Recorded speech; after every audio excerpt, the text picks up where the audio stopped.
Hello everyone! The plants are here, spring is here, spring has arrived. Even though it's only mid-March here in the mid-Atlantic, spring is here. As you can see, it is a very lush green world out there. So I just wanted to make this little announcement that spring came earlier than I expected it to. Spring often doesn't come really until the end of March in this region, but it's kind of like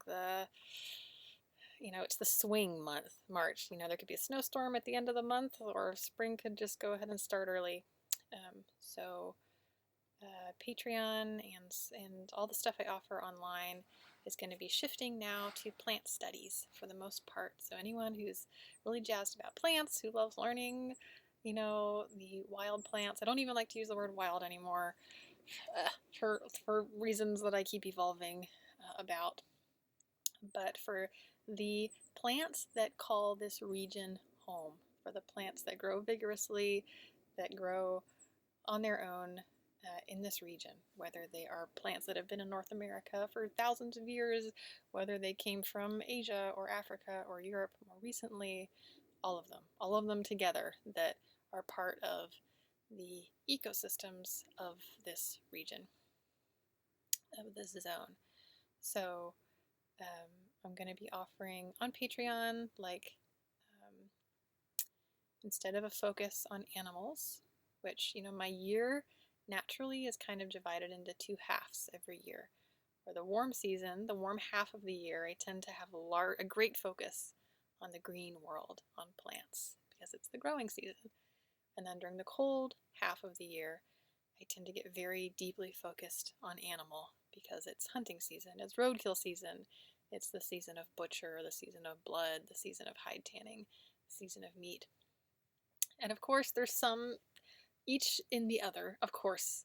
In the summer, I still tan hides just to somewhat of a lesser extent. And in the winter, I still do plant stuff. But in general, those are the two big flavors of the two halves of my years. So starting pretty much now, because spring came here quite early, and chickweed is super, super lush. It's so wonderful. Everything is just emerald green out here. Shifting away from a focus on animal-based crafts as much. I'm going to be doing videos throughout the month that are focused on the plants. And since I'm not, because of COVID and other reasons, I'm still remaining a bit of a recluse this season, and I'm not jumping back into the normal in-person workshops and plant classes and plant walks that I would usually be doing during the warm season and all year long. So I'm mostly still going to be doing online offerings and videos and instruction. So for those who've been waiting for the return of plant videos, the time is now. And for those who aren't into plants and just like the hide tanning, you're going to have to wait. You're going to have to, deal with me doing plant stuff for the warm season and then, wait for the big boom of, the animal season again in October, November.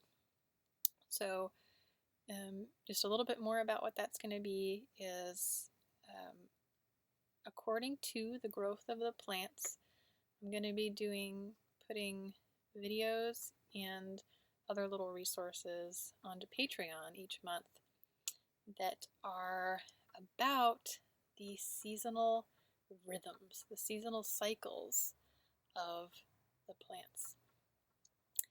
Like when each comes into its tenderest time, when it's harvestable for food, when I'm eating it, and then whether it's going to seed and it's disappearing or it's too tough to eat. Like the early spring greens when they arrive and they're prime time, and then they bloom and they sort of disappear, and then the next wave of the wild plants, like the perennial shoots, and kind of when they're coming up, and then when we've got a 2-week window or a 3-week window to really be harvesting this plant or that plant, and then when they're too far gone, and then the next waves, and then when berry season comes about, and then the fall. So there's this. This is something that if you have studied plants with me before, you're probably familiar that this is something I focus on a lot in plant programs and workshops and plant walks. You know, it's not quite so much the like, this species of plant is this and it's edible. This species of plant is this and it's medicinal, right? It's more so about like the when, you know, like when is it food? When is it too tough? You know, when do the greens get too tough? And then when does the plant fruit? And all of a sudden you're harvesting the fruit.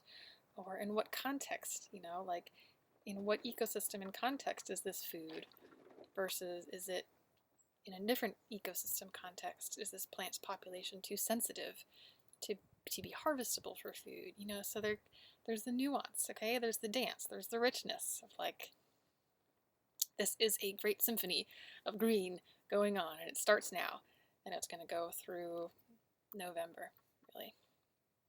So, yeah, I'm going to be kind of giving updates and then some visual charting as well, because personally for myself, I usually make charts and notes throughout the year, wherever I am, of the rhythms of the plants to record them by dates. It's wonderful if you can do that in a place where you stay there every year and you can record stuff every year. But since I tend to move about so much, I do it regardless for different regions. So I'll be sharing some of that type of stuff, encouraging and teaching folks how to do that if you want. At the very least, I'm going to be aiming to like help give a vision and a bit of a map into like, okay, here in the Mid-Atlantic zone, and this is also going to apply to a lot of parts of the Southeast, like North Carolina, South Carolina, parts of Georgia, certainly to a lot of Virginia, to a lot of Maryland, and possibly Pennsylvania, and parts of West Virginia. Some areas are going to be a little ahead growth-wise, some areas are going to be a little behind growth-wise. In different zones, plants, species are going to change a little bit. But I'll try to just give an overview of that in general as it goes. But mainly this is going to be the most helpful for folks in the Mid-Atlantic region and the Southeast. So depending on what the plants are doing, you know, I might be putting up a video once a week or 2 videos a month, whenever it makes sense to me to kind of give a snapshot of what's happening. Things tend to happen really fast in the spring, where there's going to be a lot of things changing and there's going to be a lot of updates. And then the plants kind of tend to level out in like mid and late summer, and there tends to be not a whole lot of change. It just gets really hot and the plants just kind of, you know, stick to what they're doing. And then when fall happens, things kind of speed up again with the major fall harvests. So there's going to be an ebb and a flow, and you know, it's going to be a little bit less focused on like specific botany and ID features, though I'll always pepper in that kind of stuff. But this is definitely the sort of thing where like it's best, you know, if you're following along with this, that you have your own field guide or 2 plant field guides that you're using at home, that you're using other learning resources as well, that you're out there, you know, hanging out with the plants, listening to them, getting interactive about it.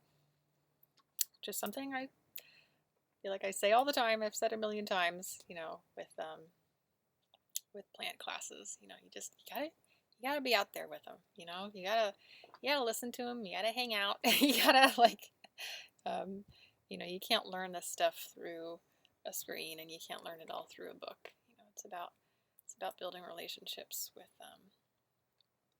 all these amazing green beings. So that's about it for now. I just wanted to give a quick little update, heads up about that. It's getting a bit dark here. Yeah, and I certainly do look forward to the day or the year again when, you know, when my own health is good, when my own life situations are right for it, when this whole COVID era of our lives, you know, kind of levels out and we're able to step into the new thing. I certainly do look forward to the day when, you know, I'm like with you all and with groups of people again. We can all fucking sit in the grass and, you know, hold hands and and laugh and talk about all the green plants, and be cooking things in pots and over fire and making medicines and doing magical crafts. And I certainly look forward to those days again. And just how much fun plant walks are, and how deep it's possible to go with longer programs, and just like how joyful they are and how much fun. Is there anything more joyful to me than like the celebration of the plants? I don't think there is. But for now, this is what I'm going to be doing for the spring. At least I'm going to see how it goes, and hopefully this will at least help scratch an itch for some of those folks, particularly in the Mid-Atlantic region, who I know, sometimes yank at me like, when are you going to come back and do some walks? When are you going to do some classes? So not yet, but at some point. So that's all for now. Bye bye.